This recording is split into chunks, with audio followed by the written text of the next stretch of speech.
Welcome to Lift Your Story podcast with guest Stephen Brooks, pop-up retail expert.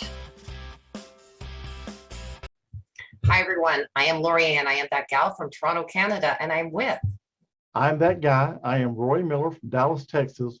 Welcome to our Lift Your Story podcast. In this episode, we welcome Stephen Brooks. He is a pop-up retail expert. We really appreciate you being here. Thank you. Welcome. Thank you both. Yeah, thank you. Lovely to be here. Okay, Stephen, I've heard of pop-up restaurants. I've never heard of pop-up retail. Well, that's a start, right? So listen, pop-ups been around since the beginning of time. Okay, we just used to call them markets and souks and bazaars, and long before we were exchanging goods for money, we were exchanging goods for goods or services. So all of retail is actually founded on pop-up activity. Of course, the modern day interpretation is short-term retailing, short-term promotions, short-term experiential experiences in malls or in parks, in common areas. And in spite of what you've heard about retail being dead, it's actually pop-up retailing that's driving the continued evolution of retail. Interesting. So I have a quick question. Believe it or not, would flea markets be part of that pop-up? Because I had a pop-up years ago in sewing. I used to do custom clothing, and I went to a flea market. It was indoors, but I did that. Yeah, the purists amongst us, and I've been in this industry now for just up to 30. This is my 37th year. The purists amongst us, that would absolutely be pop-up retailing. It's kind of got a bit more sophisticated amongst landlords and mall owners. Pop-up retailing used to be seen as probably a bit of an annoyance. Yes, it generated income, but it just helped fill empty spaces. Whereas now it's actually the adult in the room as far as retailing is concerned, because when you look at online businesses that have come out and made such a success of brick and mortar retailing, like Warby and Parker and Casper and Untuckit, even Amazon, who to some is the devil incarnate as far as retail is concerned, has 7 different retail concepts around the world. Mm-hmm. So is it like, say you've got a space, the lease space, so it's been sitting there empty. That's a way for them to make revenue for, say, a weekend or a week or whatever, just to rent out that space, like by the day or by the week, right? Yeah, you're absolutely right. Traditionally, it's been based around weeks or months. So the ideal time for, say, a pop-up retailer would be around 3 months. But we've become far more technologically advanced. And we've come full circle. So you now have businesses. There's a great business in my home country, the United Kingdom, called Sook, which is doing something called micro activations, which are really short spaces of time, maybe 3 or 4 hours. And it's predominantly being used with online businesses who have that social following, can create that buzz very, very quickly. But they've had music activations, product stuff. They've done town halls for local authorities. Somebody actually rented out one of their souks to propose to his girlfriend as well. And with the integration of technology and being able to put out websites and all those sorts of things, that technology is really advanced. But it's not uncommon for somebody to do a promotional weekend in a mall, or as you were saying earlier, maybe you get some arts and crafts together and do a weekend. Sadly, because of what's been happening in the world with COVID, we've lost a lot of that, but that's starting to trickle back. Certainly here in Chicago, where I live, we're seeing some arts and crafts markets outside again, which is pop-up retailing. That's generally how it works. So when you say like for 3 or 4 hours with somebody with a social following, that's almost like a flash mob. Yeah, right? Yeah, Yeah. very much so. Very much so. The success of modern day retailing is about integrating technology with what I consider to be the core foundation of retailing, which is amazing customer service. Right? It isn't just good enough to turn the lights on, open the doors, and expect people to flood in. So, you know, you've got to offer amazing customer service, not good, not great, not okay. You've got to wow people. Now, some interesting statistics for you. 78% of people still want to touch, feel, and engage with a product before they buy it, right? So from a retail perspective, brick and mortar perspective, that's the best opportunity you've got to sell somebody a product, okay?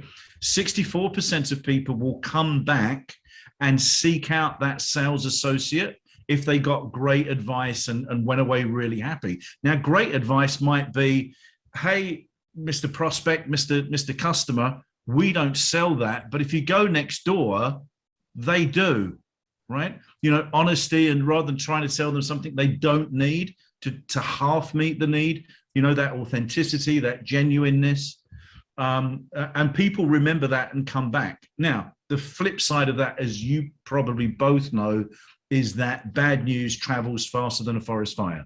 Right. So, and with things like, you know, Yelp reviews, Google reviews, with being able to post on Instagram, you know, TikTok, whatever it might be, you know, you can very quickly, you know, damage a store's reputation if you're not doing a great job as far as customer service is concerned. Now, twin that with all these social media platforms that we have.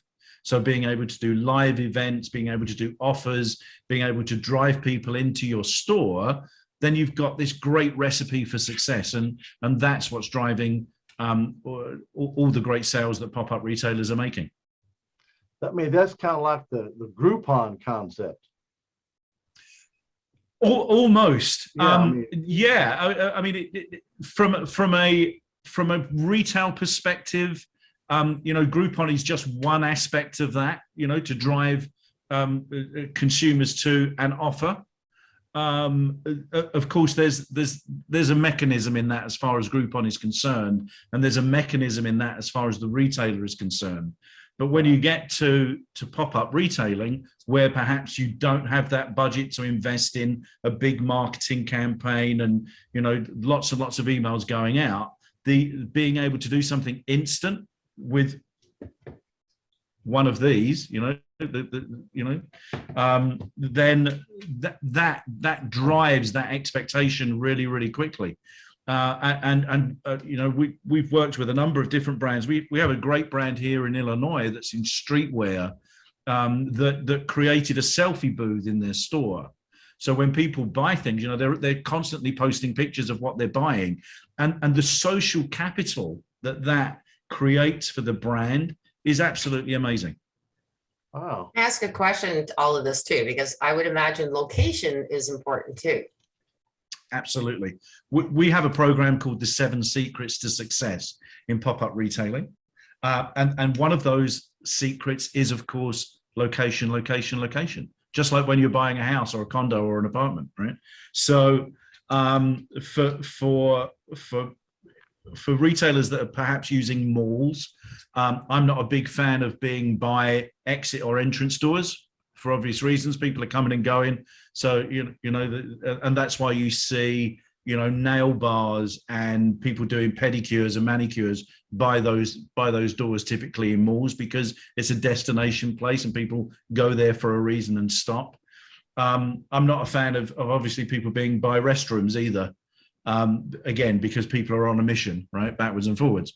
From a marketing perspective, I've got a foot in both camps as far as this is concerned. That, you know, if you're in ladies fashion, then and you want to be with all the other ladies fashion retailers, great. But if you want to go and take yourself and put yourself in the middle of all the men retailing, equally that makes you stand out just as more. So, you know, it is all about location. It's about size. It's about merchandising. It's about the team. It's about the customer service, as we were saying as we were saying earlier, and it's about getting the right deal as well. You know, making sure that you do know your numbers, as you should in any business, not just pop-up retailing, and that you can make it profitable. Is there any lot of strategy involved with this? There is. And I never thought about that, the washroom and the, you know, destination in and outs. That's very interesting. That's something new to me. So thank you. Yeah, makes perfect sense. Everybody's in a hurry. They're coming or going, right? Yeah, They're absolutely. not wanting to stop and smell the roses. They want to go and get back. Completely. In a washroom, you probably have a family waiting for you somewhere and you're running in and out. So have to get back to the kids. Exactly. So is there any particular, is this suited for almost any business? It's a great question. It actually, pop-up does work for any business. I mean, primarily we think about it being retail, but it works for services as well. So if you're a real estate agent, if you're a garage door company, if you're a solar panel company, it works for motor dealerships, it works for credit cards, it works for energy companies. It's a slightly different format in terms of how you would execute, and the time frame for those services tends to be a little shorter than perhaps mainstream retailing. But yeah, it can work for any business at all. Yeah. So here's a question, because we have a lot of coaches. Would it work for coaches as well? Could work for coaches. Absolutely. Absolutely. Good question. So let's say you set yourself up in a mall, and you've got some good merchandising, you've got some pull-up banners, maybe you stick yourself a desk down there or a couple of easy chairs. Why not do some instant coaching for people? Yeah. Right? And while you're doing it, why don't you film it? And why don't you do it live? So yeah, it could work for coaches. Now, listen, coaches tend to want to position themselves in different niches and where they are and stuff. But as a guerrilla marketing campaign, and I love those. I do a lot of those with the businesses I work with. I think that's just a great way of you getting noticed. And again, that becomes part about how you react with the people that you're interacting with. I'm a huge fan of chambers of commerce, I should say as well. And so, when you go to a chamber of commerce meeting, or if you go to a business breakfast, everybody gets their elevator pitch and everybody's trying to sell to you. And that's okay. But at the end of the day, you want to be the standout girl or guy. Right. So why not do something like that? Why not, kind of set yourself up a little consulting room, or, put the top 10 questions you get asked as a consultant. Have you got one of these questions? Come and talk to me, and I'll give you a free 15-minute consultancy. It's a great way to connect with consumers. That's why it works well with service businesses, because they can qualify their clients. They can understand, if they're in the right area, if obviously if it's, something they're going to finance, whether or not, they've got the right credit score, all of those sorts of things. That means that they're selling to the right people. From a consumer perspective, it's a great way to meet the brand, right? Meet the salespeople, maybe check out the products, that they've got on display. And so you get this kind of popability matching that's going on. I have a question. Lorianne is a certified handwriting analyst. Yep. Could she do that? Why not? Pop up. Yeah. Why couldn't you? Absolutely. It depends what your business model is, of course. But what a great way to get some visibility on what you're doing. And I'm not sure how you sell that service, or if that's part of a. That's the problem. Everyone wants it for free. It's like magician, right? The absolutely. magicians, they want to see the magic. They don't want to pay for it. The same thing. I got my master's in it, and so went up that high, but it's still almost like a circus thing for people. Yet it's not. It's very. I mean, a lot of time and education went into getting here. So it's kind of hard to say, send me something. So here's what I would do then. I would use it as part of a much wider marketing strategy. Mm-hmm. Okay. That I would take a day or two in a mall okay, but film every interaction that you do. And then, you know, get somebody, you know, a smart editor, or of course, you know, you can do these things yourselves nowadays, you know, get somebody to edit that together as part of, here's the things I can do for you. This is the story that I can tell you.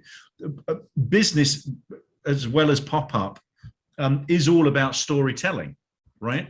And that's what people want to know. You know, they want to know about the individual. They want to, you know their background. Do they come across as being authentic, genuine, and so on?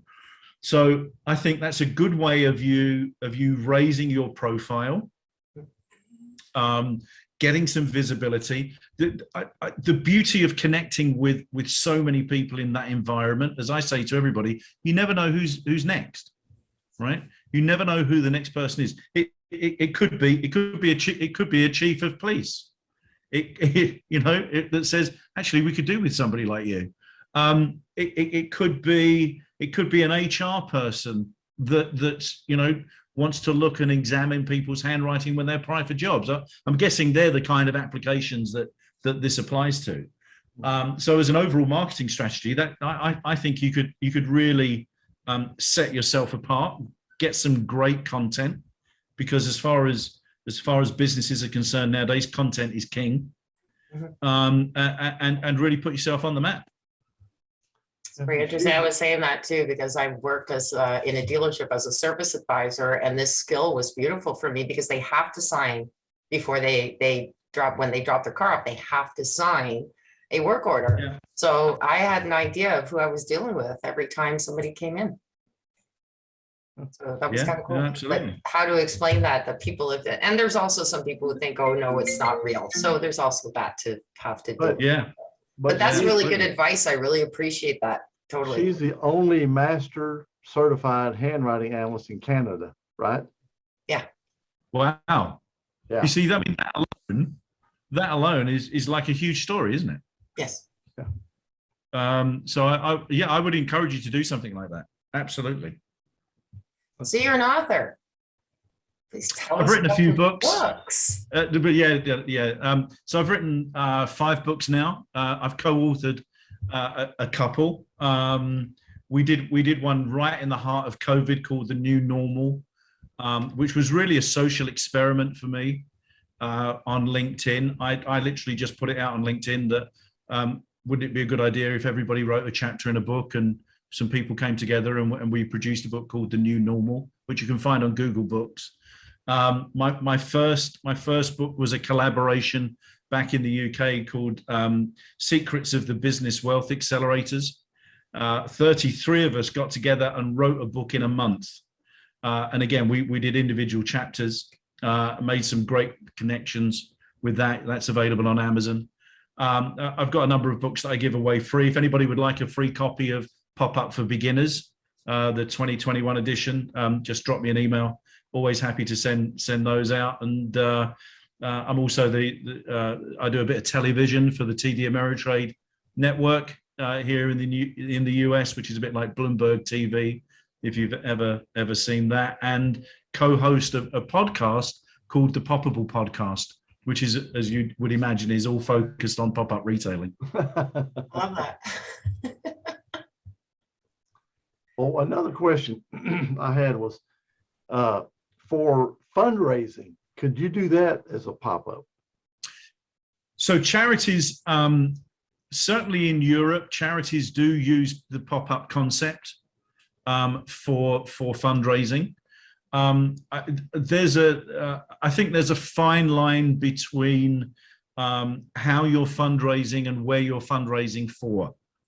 And of course, certainly in modern day financing, people are wanting you to sign up for direct debits and regular payments on cards. And it's an area that has been used. I don't think it's terribly popular with landlords, certainly here in the US, which is why you see a lot of charity people on the streets. We have a great word for them in the UK. We call them chuggers.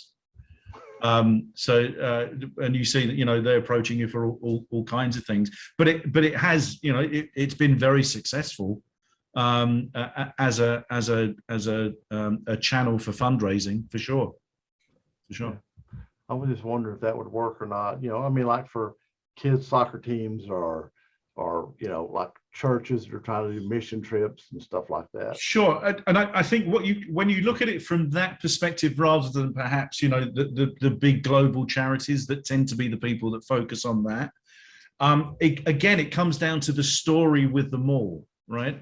So, and we worked with, believe it or not, we've worked with a lot of martial arts businesses where they will offer to go into the mall over a weekend and put on some martial art demonstrations and use, like, you know, the tiniest kids and the biggest guys, you know, and of course what that does is it brings in all the family members anyway, because they love to come in to watch. It's good social capital for the mall. It's a nice story for them to, you know, to be involved in. And again, if you use the right social channels, you know, that's it. It's a great piece of content.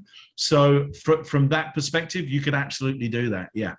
Yeah. It's funny you mentioned that, because when my kids were young, they wanted to take karate, and it was in a mall, just like you're saying, and they had a little demonstration, you know, they were showing all this stuff, and you know, my kids went nuts over it, right? Because they'd been wanting to take, when that's all that, it's like, we got to do it, we got to do it. Well, then all of a sudden, the next thing you know, all 4 of us are signed up for karate. There you go. You see, my 2 kids and my wife and me. Good for you. Good for you. Good marketing. Good marketing. But yeah, it worked. I mean, you know, because when kids see stuff like that, I mean, you know, it's right now, they want it, you know. So yeah, completely. Totally agree. But we had a good time. Good stuff. Did that with singing with my daughter. Can't sing for being still, but it was fun with my daughter. Because trying to do things like that, you try to find different things to do with your children, and that's one thing, that there was not a lot of singing teachers that would offer that, and it was in our little group of people starting their own entrepreneurial thing, and we had the little, and I said, hey, would you do it with my daughter and I together? Yeah, and it was lovely.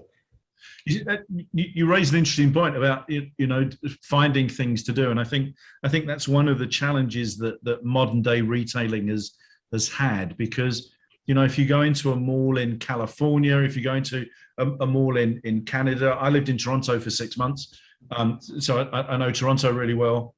If you go to a mall in Dallas, if you go to a mall in Chicago, New York, they all tend to look pretty much the same. Right, you know, the same retailers, same kind of offers, same food, and that's the dynamic that pop-up brings. It adds some theatre and drama to what's going on. It becomes a way more interesting experience when you're shopping, rather than, you know, oh yeah, we saw that, oh yeah, I know what that is, you know, that constant changing landscape. Yeah. Real quick though, you've traveled to 57 different countries. I've been fortunate to work in 57 different countries. Very, very blessed by that indeed.